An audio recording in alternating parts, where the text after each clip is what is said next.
자, 이지웰페어 종목 진단 시작하도록 하겠습니다. 우리 콩이님께서 매수를 하셨다 신청을 하셨고요. 8,000원에 20%의 비중으로 매수를 하셨다라고 하셨네요. 자, 이지웰페어 한번 보도록 하면요. 이지웰페어 같은 경우는 복지 관련 서비스를 전문적으로 하는 서비스를 제공을 하는 그러한 업체다라고 보시면 될 것 같아요. 자, 쉽게 이야기하면 대기업이라든지 아니면은 공무원이라든지 이러한 기업들의 직원들을 위해서 복지 사이트를 운영을 하고 있는데요. 회사 자체적으로 복지 사이트를 만들어서 복지를 한다 하면은 그에 대한 비용이 또 들어갈 수밖에 없기 때문에 어떻게 본다 그러면 이러한 이제 복지 사업을 전문적으로 하는 이러한 기업에다가 아웃소싱을 준다 이렇게 보시면 될 것 같아요. 그래서 복지 사이트를 운영을 하고 그리고 전자상거래 사업을 영위를 하는 그러한 기업이다라고 보시면 될 것 같고요.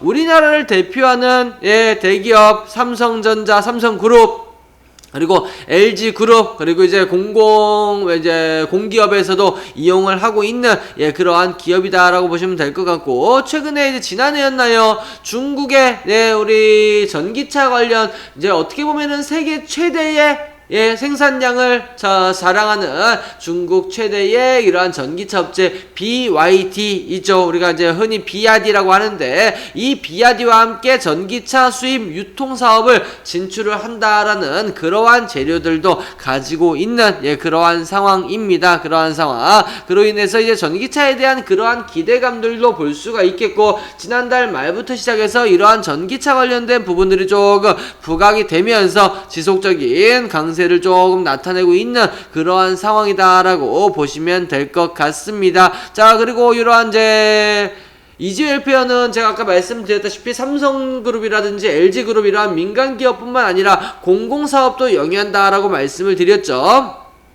중소기업 청산하에 있는 시장경영진흥원 그리고 BC카드 등 이러한 전통시장 활성화를 위한 그러한 업무 협약을 체결을 했었고 이러한 부분들은 이제 문재인 대통령의 정책과 맞아떨어지는 부분들이다라고 보시면 될 것 같아요. 온누리 상품권을 발행을 하고 있는데요. 이지웰페어가 문재인 대통령이 이야기를 했죠. 전통시장이나 아니면 골목상권에서만 이야기를 이용을 할 수 있는 이런 온누리 상품권을 발행을 해서 이게 이제 과거에 누구였죠?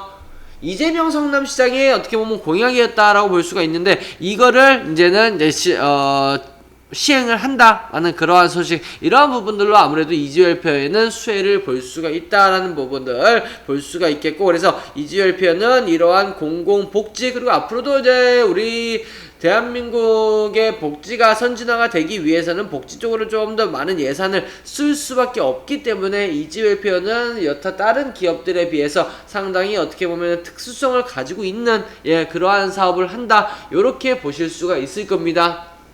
그래서 길게 봐도 나쁘지는 않습니다. 길게 봐도 나쁘지는 않고요. 실적을 한번 두고 본다고 한다면 최근에 보더라도 매년 매출액이 꾸준히 증가가 되는 모습 올해 1분기에도 150억원 150억원이라면 이러한 흐름을 꾸준히만 유지한다고 하더라도 600억원이 넘는 600억원이 넘는 그러한 매출을 기록을 할 가능성이 높습니다. 그렇게 본다고 한다면 매출은 또 매년 300억 400억 500억 올해 600억까지 매년 증가가 되는 그러한 모습이고 이러한 부분들로 인해서 실적 개선 거기에다가 중국의 전기차 유통시장까지 들어간다고 한다면 충분히 주가는 어떻게 본다 그러면은 큰 메리트를 가질 수밖에 없는 그러한 상황이다라고 보시면 될 것 같습니다. 그래서 이지웰페어는 좀 더 길게 보셔도 될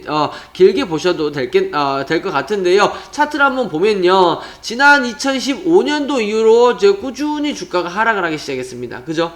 하지만 지난해 말부터 시작을 해서 지지를 받아주고 바닥을 형성을 하죠. 지난 상장 이후 최저가인 6,200원을 찍고 최근에 그 자리를 무너뜨리지 않고 지속적으로 지지를 받아주면서 어떻게 보면 이 기업의 저점은 얼마입니까? 6,500원.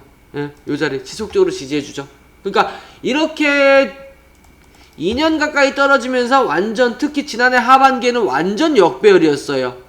완전 역배열. 근데 제가 그랬죠. 이러한 완전 역배열 상황에서 주가가 올라가다가 이 주가가 이평선을 뚫고 올라간다면 그 힘은 저항을 맞고 빠질 수가 없다. 빠질 수밖에 없다. 이 라인을 뚫기 위해서는 너무나도 강력한 힘이 필요하다. 네. 그래서 저항을 맞고 빠지는 경우들이 많고 그래서 역배열이 무섭다라는 부분들에 대한 말씀을 좀 드렸는데요. 지금의 흐름을 한번 보세요. 계속해서 6,500원에서 바닥을 다지고 반등 나오고 바닥 다지고 반등 나오고 바닥권에서 6,000원과 7,000원 사이에서 박스권 흐름을 보여주면서 어떻게 했어요? 자연스럽게 지금 이동평균선을 끌어내렸습니다. 그죠? 이동평 121선 끌어내렸고 61선 끌어내렸고 21선 끌어내렸고 그 다음에 5일선 11선도 끌어내렸고 그러면서 6,750원 요 전후로 해서 이동평균선이 지금 수렴이 돼 있죠. 여기서 힘이 한번 들어오면서 뚫으니까 이평선이 한 번에 쉽게 뚫을 수 있었던 거예요. 그리고 나서 이제 상승을 하고 지금은 어느 정도 단기 상승에 따른 그러한 조정을 받고 있는 그러한 상황인데요. 여기 이제 박스권을 형성하면서 움직인다 보시면 될 것 같은데 지금의 흐름을 봤을 때는 어느 정도 기간 조정 혹은 가격 조정을 거친 이후에 추가적인 상승이 나올 가능성이 상당히 높다. 네. 요 이평선을 수렴을 통해서 모으고 한 방에 뚫어버린 결과 이제는 이 모든 이평선이 저항 라인이 아닌 뭘로 작용한다? 지지 라인으로 작용을 한다. 네, 그래서 일단은 좀 더 홀딩하고 가셔도 된다. 요거는 어차피 단기로 볼만한 종목도 아니고 거래량도 많지 않아요. 58,000주밖에 안 됩니다. 거래량도 없기 때문에 우리들 뭐 단기적으로 얼마까지 갈 거냐 이러한 부분들을 보시기보다는 좀 더 길게 보시고요. 길게 보시고 1차 목표가는 과거에 저항으로 지지로 작용했었던 요 자리 10,000원 정도 보시면 되겠네. 10,000원. 10,000원 정도. 네, 중기로 보시고 올해 하반기까지 보시고 10,000원 정도까지 네 보시면서 대응을 하신다 그러면 크게 무리 없이 네 대응을 하고 나올 수 있지 않을까라는 생각이 드네요. 단타로 보지 마시고 길게 보시고요. 비중 아까 20% 말씀하셨죠. 만약에 8,000원이라고 하셨는데 6,500원까지 또 떨어졌다. 그럼 어떻게 해야 돼요?